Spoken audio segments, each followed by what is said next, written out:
了。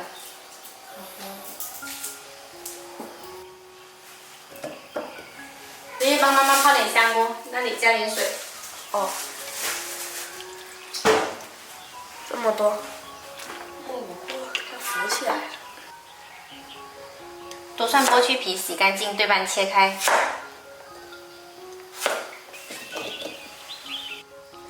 今天买了2个鸡翅，2个鸡腿，洗干净沥干水后呢，砍成块。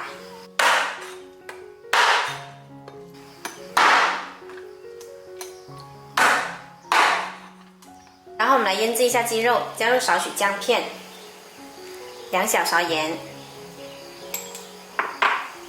，3勺生抽，一点点白糖，还有少许花生油，搅拌均匀，腌制30分钟。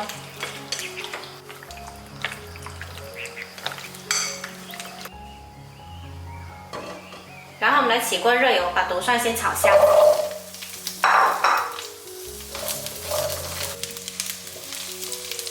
先炒到表面有点焦斑，就先把它盛出来备用。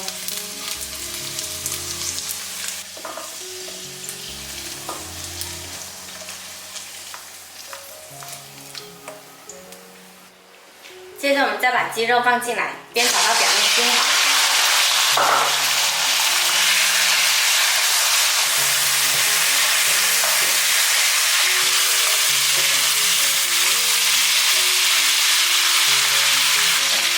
再加入香菇，继续炒香，炒到这样子有点焦黄就可以关火。转到砂锅里来，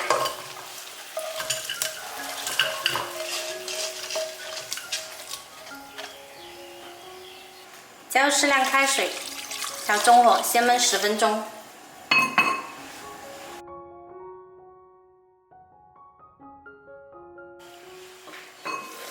焖了10分钟后，我们把独蒜加进来。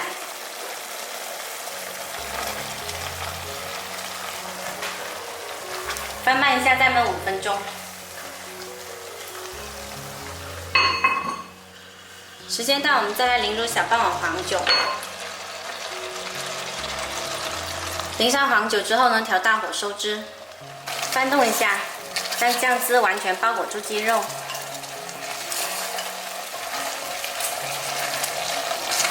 哇，香哦！最后再撒一把葱花，点缀一下就可以关火了。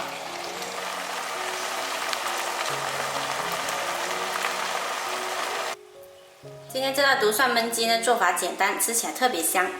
喜欢的朋友可以收藏起来试一下。我是小坏，喜欢我的视频记得关注我哦。